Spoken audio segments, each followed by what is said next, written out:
Bismillahirrahmanirrahim. Elhamdülillahi ve kefâ ve salatu ve selamu ala nebiyyil Mustafa ve ala alihi ve sahbihi ve men iktefâ. Rabbi yessir ve la tuassir, Rabbi temmim bil hayr, Rabbi şrah li sadri ve yessir li emri. وَاحْلُلْ عُقْدَةً مِّنْ لِسَانِي يَفْقَهُ قَوْلِي أَمَّا بَعْدُ السَّلَامُ عَلَيْكُمْ وَرَحْمَةُ اللّٰهِ وَبَرَكَاتُهُ. Bugünkü hutbamızın teması erkeklerden üyündögü milletleri. Erkeklerden jubayına, oğluna, kızına, üybülösüne bolğan milletleri. Kana oğup görölüçü kanday milletlerimiz var eken. Atqarып атабызбы, же атқарбай атта өтіп атабызбы, bir угуп көрөлү. Бүгүн жумадан кийин азыркы ушул сүйлөнүп бүткөн милдеттерибизди үйгө барып, бирин экиин жасап, үй бүлөнү бир таң калтыралы. Бул биздин мойнубуздагы милдет. Биз өзүбүздүн милдетибизди аткарсак, үйдөгү жубайыбыздын укугу сакталат. Dal ошондойла алардын да мойнуна илинген милдеттер бар. Алар өздөрүнүн милдеттерин так ордунда мыкты аткарса, анда биздин укугубуз сакталат. Хукук зәвжия саласа. Бул үй бүлөлүк укук өзү үчкө бөлүнөт. Ба'духа муштаракун байна зәвжейн. Эркек менен аял экөө бирдей аткара турган шериктеш укуктар бар. Шериктеш укуктар бар. Милдеттер дагы. Ал эми кээ бир милдеттер бар. Ал жалаң гана эркектин мойнуна жүктөлгөн. Дагы бир милдеттер бар. Аялдын гана мойнуна жүктөлгөн. Аны аткаруу менен эркектин укугун сактайт аял. Биз милдетибизди аткарсак, аялыбыздын укугун сактайбыз. Ошентип экиге бөлүндү. Ал эми үчүнчүсү, кээ бир милдеттер бар. Алар эркек жасап жатканда аял да жасоосу зарыл. Аял жасап жатканда эркек да жасоосу зарыл болгон милдеттер бар. Ошентип үчкө бөлүнөт. Расулуллах саллаллаху алейхи ва саллам: "Ала инна лакум ала нисаикум хакка ва ли нисаикум алейкум хакка." Садака Расулуллах. Билип койгула дейт пайгамбар.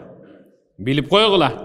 Аялыңардын мойнунда силердин укугуңардын сакталышы үчүн алардын мойнунда милдеттендирилген иштер бар.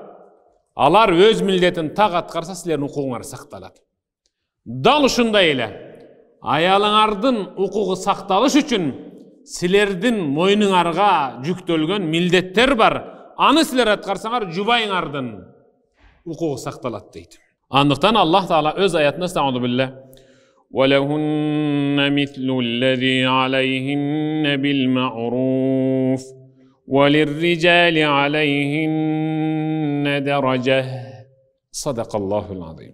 Erkeklerдің мойнына жүктөлгөн милдет сыяктуу эле аялдардын мойнуна артылган милдеттер бар. Бирок وَلِلرِّجَالِ عَلَيْهِنَّ دَرَجَةٌ оор түрдүү түмөн түйшүктүү иштерди аркалап ömür geçirgendigi себептүү erkekler ayallardan bir bakana biraz jogorrak turat. Karagıla emi. Köpçülük uşul jerde erkek ayaldan öyde turat. Bir daraja. Dese ağır kim argандай düşünüp, erkek ayaldan jogorу turat eken, ayal tömön turat turbayбы? Jok, bul jerde Allah Taala erkek ayaldan bir bakana jogorу turat. Emne sebepten dese, үй бүлөдөгү чырды биринчи болуп басуусу себептүү. Үй бүлөдө түрдүү түйшүктүү иштерди аркалап, адал тамак, аш менен камсыз кылгандыгы себептүү. Үй бүлөдө бир аз чыр чыкса, биринчи болуп эркек мүнөз менен биринчи болуп жубайынан кечирим сурагандыгы себептүү. Çırdı basıp үйгө ынтымак бактылуу жашоону жүргүзгөндүгү менен эркек аялдан өйдө турат. Бизде бар да, өзүнен кетти, өзү биринчи сурасын кечиримди. деп жүрө берип акыры келип ажырашып кетишет. Ошол үй бүлөдө кичинекей чырды басып коюу ал эркектин колунан келет да. Ошол жерде да мындай эркекчилик кылып коюш керек. Акырын барып аркасын таптап, менден кетип калды деп сылап, анан таптат десе мушуң менен зүң этип уруп, акыңды алып албай. Чекесинен сүйүп, кучагыңа толтуруп, кысып, айып андан кетти, билине турат. Айып андан кетти. Бирок үй бүлөнү сактап калыш үчүн ушул жерде бир эркекчилик кылчы деп атат. Ушул эркекчилик кылууң менен сен жубайыңдан бир даража жогору турасың. Сен мында бокс перчатка кийип алып, мында бир заң этип бир ургандыгы менен жогору турбайсың. Билем, сен бир уаңтарып коесуң аялыңды. Сен бир тепкенде анан дубалга жармаштыра коюшуң мүмкүн. Андай жагы менен жогору турасың. Үй бүлөдөгү конфликтти жоюп коюуда биринчи кадам таштап, кечирим сурап, биринчи кадам таштап, ыраачылык билдирип, биринчи кадам таштап, ынтымак, ырашкерликке чакырууң менен өйдө турасың. Ал-хукукул малия. Эми эркектин мойнуна илинген милдеттин биринчиси. Биз аны аткарсак, аялыбыздын укугу сакталат, ал финансылык укугу сакталат. Демек анда биздин мойнубузга финансылык милдет, капиталдык, финансылык каржылоо милдети жүктөлөт мойнубузга. Кантип? Биринчи махр. Мына ол жерде турган бүт ак көз, кара көз эркектердин бар аялыбызга карызбыз айтып коеюн. Жөн эле жүрсөңөр, ассаламу алейкум деп салам салып, ассаламу алейкум салам салып чыгыш керек үйдөн. Карызбыз махр. Махрды бергиле, көпчүлүгү берген, дагы берелек. Allah öz ayetinde estağfurullah. Ve atun nisaa sadaqatihinna nihlah. Sadakallahu aleyhi. Ayalыңардын mahrын бере турган болсоңор, чын жүрөктөн милдет кылбай бергиле. Mahrды билебизби? Mahr деген сиздин келинчегиңиз сизге чейин эч ким менен бир жастыкка баш кошпой өзүнүн намысын сактап келди. Ошол намысын сактап келгендиги үчүн анын махры бийик болот. Бир турмуш көргөн аялдардын махры кыздын махрынан жарым болот. Анткени ал бир турмуш көргөн. Ошол берген махрды милдет кылбай, кайра эле айта бербей, бетиңе тута бербей, аны чын жүрөктөн милдет кылбай берип койгула. Бул берүүңөр силерге милдет, аны менен анын укугу сакталат деп атат. Анын намысы сакталып келди.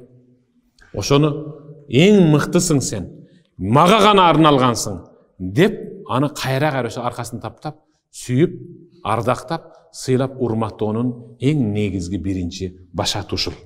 Махр берүү. Махр ал кыздын жеке өзүнүн укугу. Сизден мисалы махрды алгандан кийин, ал күнүнө өзүнчө шириндик алып келип алып, столдун бурчуна коюп, тескери карып алып жей берсе деле боло берет, сизге бербей.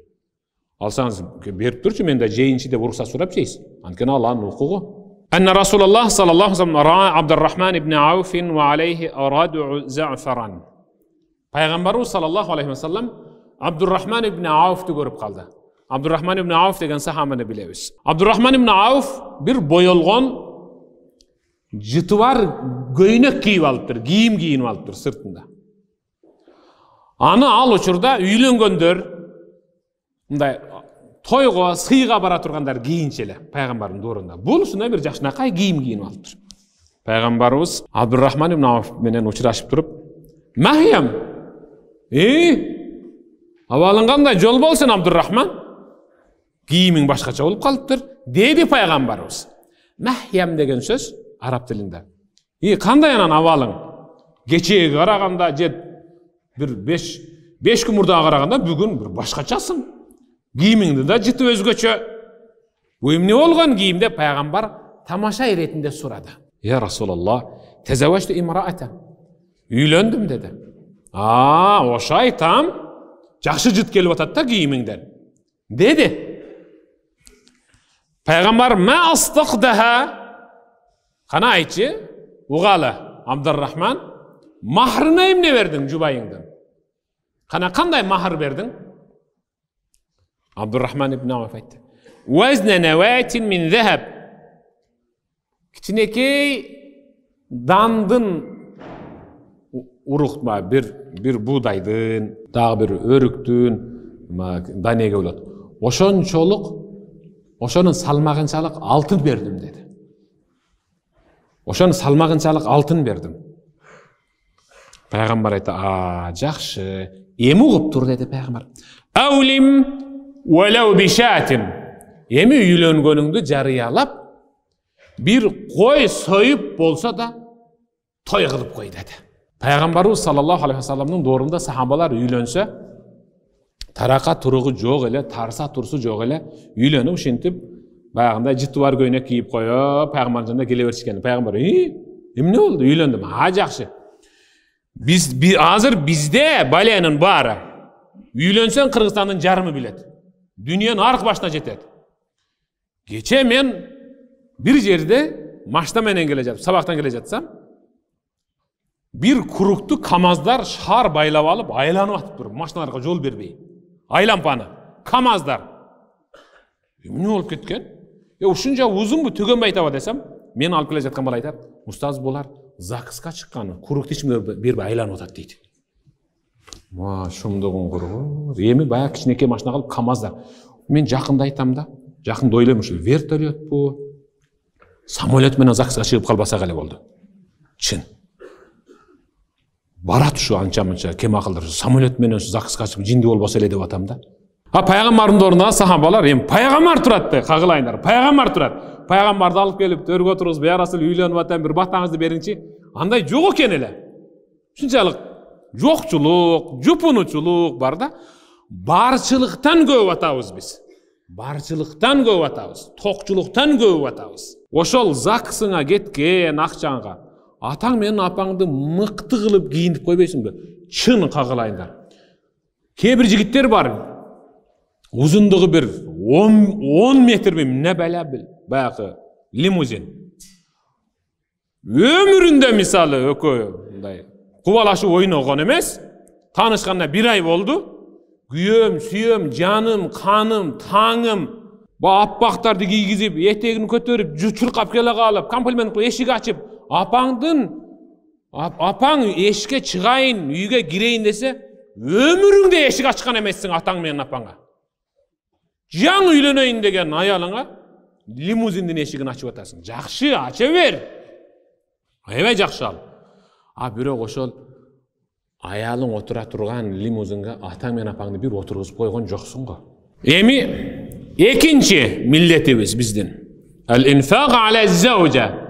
Jubayыбызга kayrımdуулuk, jubayыбызга finansılık karачатты jumşoo bul bizdin milletimiz.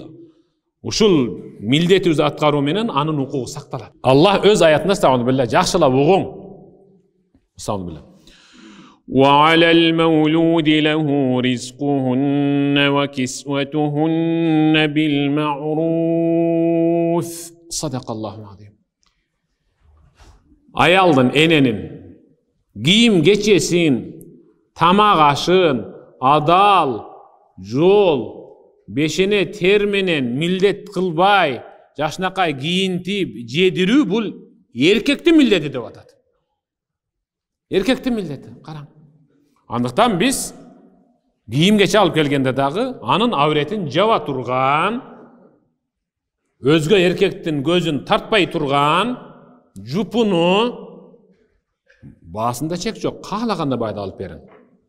Adal tamak aş, urdabay, tonoboy, gümöndүү nersedен emес, anık, açık, aykın, adal jol menen giyim geçe tamak menen kamsыздоо erkektin mildeti. Kebir ayallar var, özünün kursagын özü bagıp, özünün giyimin özü satıp alıp giyip jüröt de baykuşlar.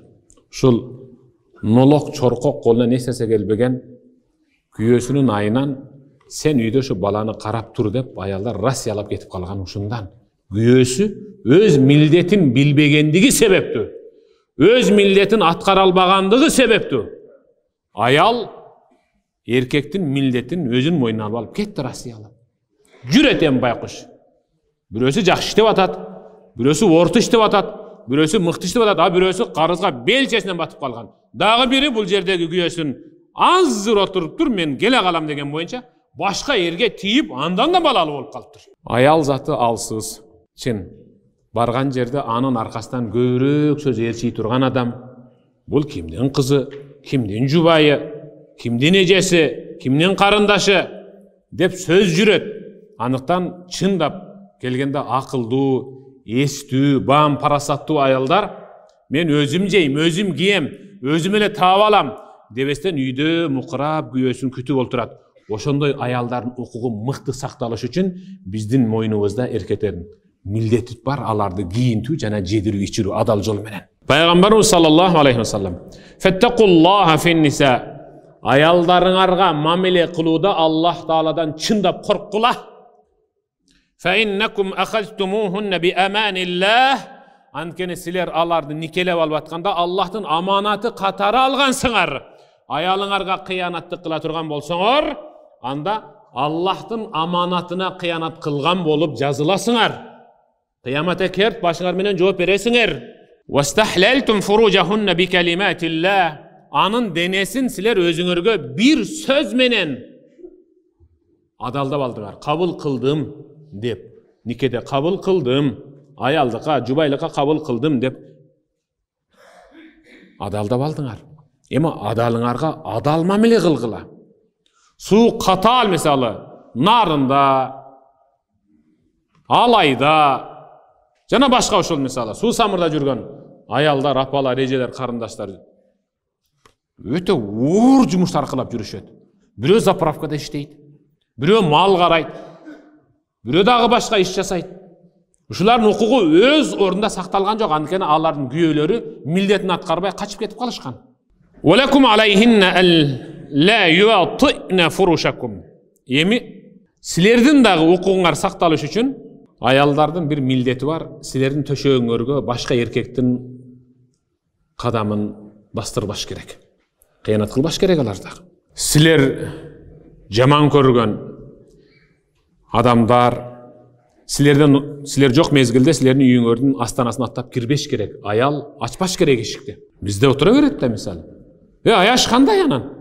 Доска кетти, келе чайыңдан деп коюп. Алда ошентип отура берет, экөө маңдай тескей отуруп албай. Мында эркектин укугу тебеленди. Аял өзү милдетин аткарган жок. Досуңуздар жок болчу, ошол болгон мезгилде келиңиздер деш менен эркектин күйөөсүнүн укугу сакталат. Жыйынтыгында ал эркек, чоочун эркек үйгө кирбейт. Ушуну менен аял өз милдетин аткарат. Анткени ал күйөөсү жок мезгилде анын уруксатысыз үйгө чоочун эркектер кирбеш керек.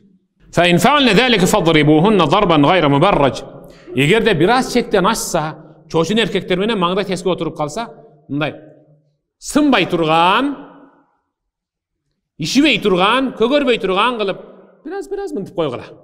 Ичине чертип койгула, заң этирип, чымчук учуруп бербе деп атат да. Эсинен танып, мен каерде жатам? Каерде жатам дей турган кылба деп атат да. Андан кийин сага аял керек да. Туурабы? Кашка тишин түшүрсөң, өзүң эле дагы Россияга барып, акча саласың, тиш салдырыш керек. Жагын сындырсаң дагы болбойт. Ошондон тырс, же болсо мына сыламак болуп туруп, катуураак сылап койсоң, катуураак, чыз этип сылап кой. Валахунна алайкум ризкухунна ва кисватухунна бил ма'руф. Алардын да укугу сакталыш үчүн дейт пайгамбарыбыз. Силердин мойнуңарга алардын кийим кечеси, тамак ашы, эң мыкты адал жол менен каржыланышы силердин мойнуңарга жүктөлгөн. Эми аялдын укугу азыр ушуга чейин финансылык, капиталдык жактан сакталыш керек экенин учкай сөз кылдык. Узартсам бул 2-3 жума кетип калат экен. Ошондон мен кыска аттап кетип баратам. Эми бул моральдык жактан дагы алардын укугу сакталыш керек, аны аткаруу биздин милдетибиз. Аллах өз аятында стағалу билля: «Ва аширухунна бил ма'руф». Садақаллаху алейхи. Аялыңарга ушунчалык кос, ыраттуу, ырахаттуу, мыкты мамиле кылгыла. Анткени пайгамбарыбыз саллаллаху алейхи ва саллям: «Истаусу бин ниса хайра». Аялдарга эң мыкты сөздөрдү айтып насаат кылуу менен мамиле кылгыла. Subhanallah. Kantip muну ол идиштин бетин жаап койсоң дебей, ушул идиштин бетин жаап коюу бул пайгамбардын сүннөтү экен деп бир нерсени айтып атканда дагы бир сүннөттөн сабак берүү максатта сүйлөйүнө турган болсо дейт, аялдарга жакшыраак таасир этет. Sunna ekeni. Sunna al mıhtı tasir etet. Sunnadan hiç kim baş tarta albaydı. Farzdan hiç kim baş tarta albaydı. Bir neseni atkarganda anın je fard, je vacip, je sunna ekenligin aytıp jasagıla deydi. Munаны жабыш керек деп капкакты бир жаап мына жака киргизе койбой, ушул сунна деп мындай коюп койсо, демек аял дайыма бул сунна экен. Суннанын аркасында бир береке бар деп жакшынакай болуп жашап калат. Бул моральдык жактан угуп туруң. Пайгамбар саллаллаху алейхи ва саллям хайрукум ли ахли ва ана хайрукум ли ахли. Силердин эң жакшыңар жубайыңарга мыкты мамиле кылганыңар жакшыңар деди. Жогорку мансапты иштеген, көп маян алган, момунда калганда жаңгак болуп, чымырденели болуп калган, залга 10 жылдан бери барып аткандар эмес. Баа шкафтар бар го, көчөнүн тил менен айтканда. Жок, алар эмес. Силердин аңардагы эң жакшыңар деп атат. Аялыңарга эң мыкты мамиле кылганыңар. Rasulullah sallallahu aleyhi ve sellem juvaylarına mıhtı mamile kılıuda en mıhtı ülgülü insan ele. Uşunçalık nazik jumşak mamile kılçu alarga finansılık jaktan misалы öte koyultup jiberбесе дагы курсактары тойор тойбоз кылып тамак аш менен камсыздап турчу ушунчалык мыкты инсан эле. Керек болсо пайгамбарыбыз саллаллаху алейхи ва саллям өз жубайлары менен эркелешип, тамашалашып, ойношчу. Жүзүн тырыштырып, кабагын бүркөп, шилтөө менен, сөздөр менен, жана башка нерселер менен такыр пайгамбардан да сөз болгон эмес. Абдуллах ибн Аббас радияллаху таала анху айтат: "Инна ла ухиббу ан атазайяна лил мар'a kema uhibbu an tazayyana li."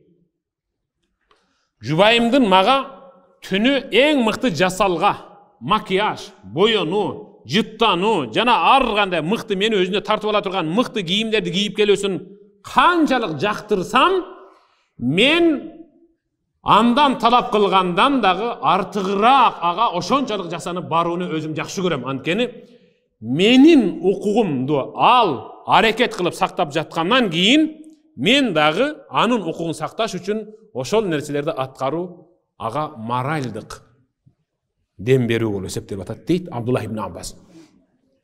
Бул романтика ислам динде бар. Романтика ислам динде аялга мамиле кылуу, охо, наркы бурчтан роза көтөрүп алып бу бурчка жүгүргөн бул динде бар. Индия фильминде эмес, үйүңдүн бурчунда ар кандай болуп мисалы көрүн жубайыңа. Rasulullah sallallahu aleyhi ve sellem öz jubaylарын моральдык жактан колдоо, аларга дем берүү. Кана угуп көрөлү. Qalat Aisha, Aisha'ne öz aytat. Kharajtu ma'a an-nabiy sallallahu aleyhi ve sellem fi ba'd asfari wa ana jariya lam ahmil al-lahm. Men bir günü peygamber menен saparga чыгып калдым. Ал учурда жаш кезим, тололек болчумун. Olem abdun ali tolelek bolçumun деп атат мында бир толмоч эмес элем. Пайгамбарыбыз менен учурашканы келген эркек сахабалар менен пайгамбар учурашып бүткөндөн кийин алдыга баса бергилесилер, биз Айша көздү таштап коюп деди. Анан сахабалар алдыга жылып кетти. Пайгамбар бул жерден сызып туруп, ошол жактагы узап калган сахабаларга сызып койгула деди, сыздырып койду. Анан пайгамбар мага кокустан карап, "Таалай, hatta usabik." Айша, оң аяғыңды мұны сызыққа қоя бер. Bir semenен bir жарышып қояйын. Қана кимиз балбан екеміз, қана кимиз күлік екеміз. Bir жарышып қоялы сен менен. Деп, мені шунчалық еркелетті. О, мен пайғамбар менен жарашам. Болды жарашам. Пайғамбар айтты. Бұл пайғамбар эле, жөйле күчкеле мынтип чуркап қояйын деве айтып қояйын. Чындап чуркаган деді. Ушундай жарыштык дейсиң, зың койдук. Мен биринчи болуп келдим, пайғамбар унчукай кеттик деп басып кетти дейт. Он чыккан жок дейт.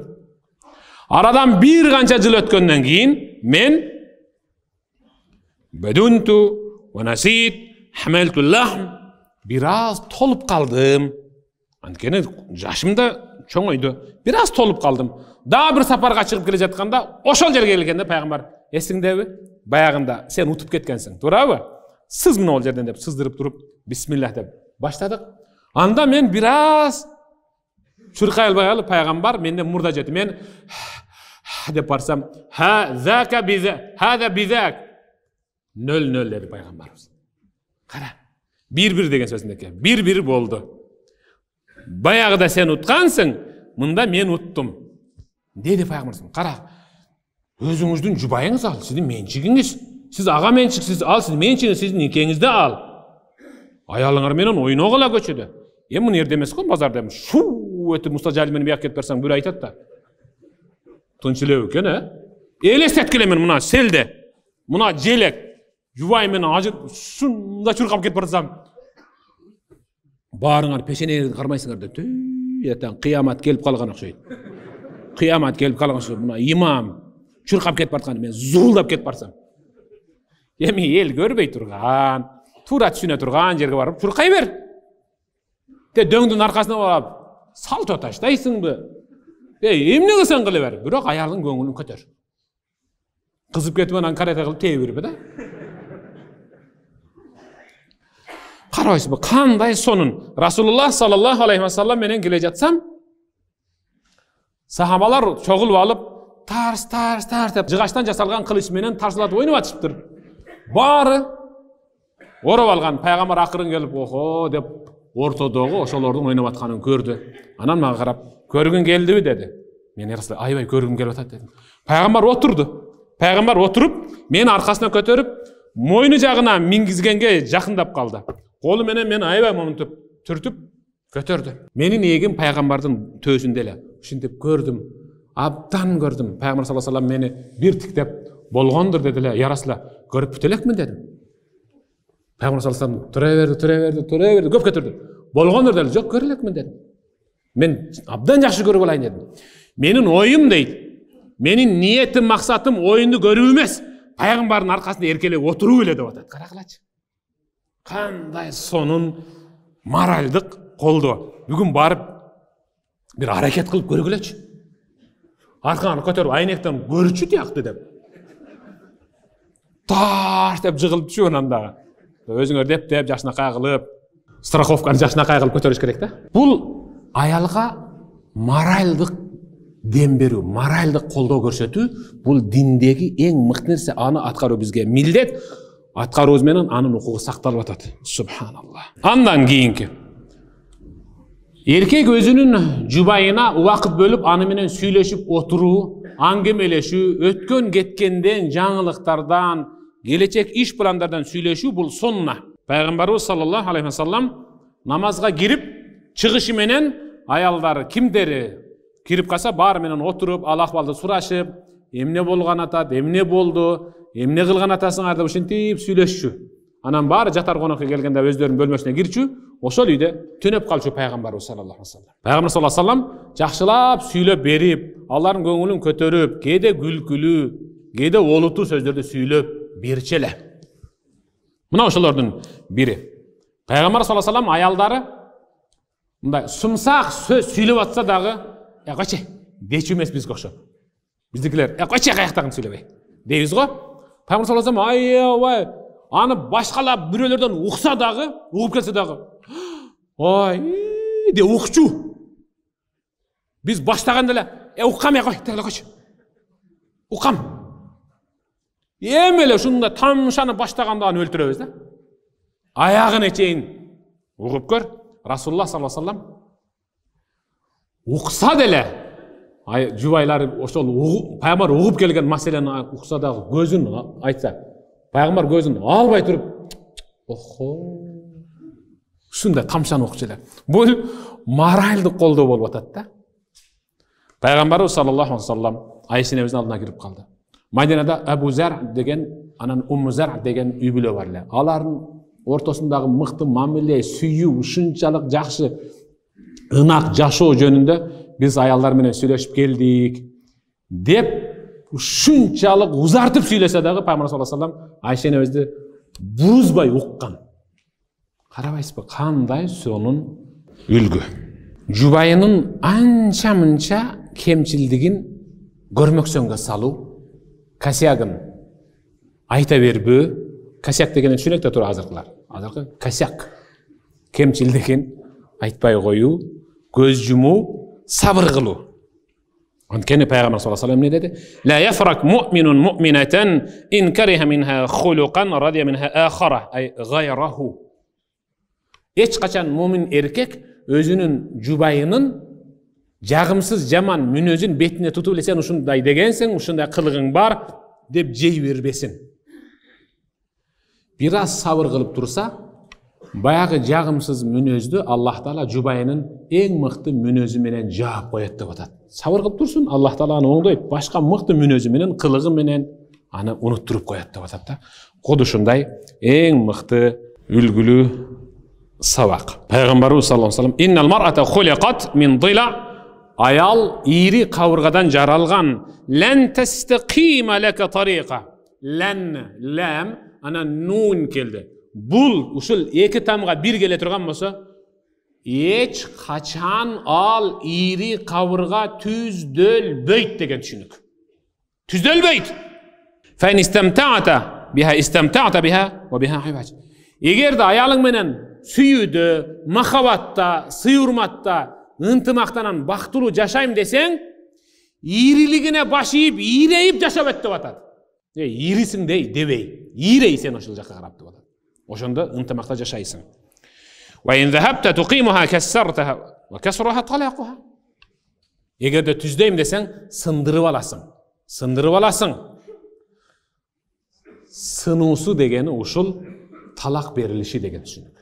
Талак бердим дегенде, талак бердим деген ордуна сындырып алдым аялым десең жакшыраак жарашат деп атат. Буздуң бирөтөлө. Ошонун ирилигине, ошонун мүнөзүнө макул. Муну акырын жоготобуз. Муну мүнөзүндө акырын жоготобуз буюрса деп таптап эркелетүү менен жашооң деп атат. Ошого дем берүү. Дагы бир милдетибиз адамы ифша сирриха. Аялдын сырын, жубайыңыздын сырын эч кимге айтпай. Мейли, ажырашып кеттиңиз. Ал кандай эле десе, ал эң мыкты инсан эле. Эмнеге ажырашып кеттиң анан десе, тагдыр ушундай экен де. Ал мындай эле, вообще деп кебиркилер ушундай бир аңгеме куруп берет. Чын, биракка келгин эле деп чакырып алып айтат. Ошол аялды, ошол аялдын коомун, досуңдун айтуусу менен жаман көрүп каласың, жек көрүп каласың, жийиркенип. Пайгамбарыбыз саллаллаху алейхи ва саллям: "Инна мин ашарри наси индаллах манзилатан явмал қияма ар-раджул юфди ила имраати ва туфди илайхи thumma яншуру сирраха", садаqa Расулуллах. Аллах Тааланын алдында кыяматта адамдардын ичинен эң өкүнүштүү, жийиркеничтүү орунга бара турган, тозоктон орун ала турган ким десе, бир киши өзүнүн аялы менен, аял өзүнүн күйөөсү менен төшөк мамилесин бүткөндөн кийин, анан эртеси эркектерге, аялдарга мен түнү мындай кылдым деп айтып бериши тозокто эң жаман орун алышы деп атат. Ал сенин ишиң. Эмне болсоң боло бер, эмне кылсаң кыла бер. Бирок ал жөнүндө сүйлөбө. Бетбактык болуп калат. Ошентип айтышың менен эркектерге, сен өзүңдүн аялың менен болгондо айтышың менен, эркектер сенин аялың менен болууну кадимкидей самап калышат, зина кылып. Кудай сактасын. Анын укугун сакта, сенин укугуң сакталат. Ихсану зан би завжатихим, дагы бир укугу, алардын укугу. Биздин милдетибиз алар жөнүндө мыкты күмөндө бололу. Үйүнө барып келгенден кийин өзгөрүп калды. Шу бир нерсе деп, кайнеже ушу жеп атат да муну. Шу кайнене кулагына куйуп атат да деп, жаман күмөндө болбо деп атат. Жакшы күмөндө бол. Жакшы күмөндө бол, жакшы ойдо бол. Анткени Аллах Таала саны биле: "Я эйюхаллазина аману жтанибу касиран миназ-занн, инна ба'даз-занни садақаллаху азим". Ыймандуулар, күмөн сүрөөдөн абайлагыла. Анткени тактабай туруп жаман күмөн кылуунун өзү чоң күнөө деди. Эмне себептен? Пайгамбар: "Яжри мин инна шайтан яжри мин ибн адам мажраддам". Шайтан адам баласынын кан тамырында жүрөт. Агып кан менен бирдей.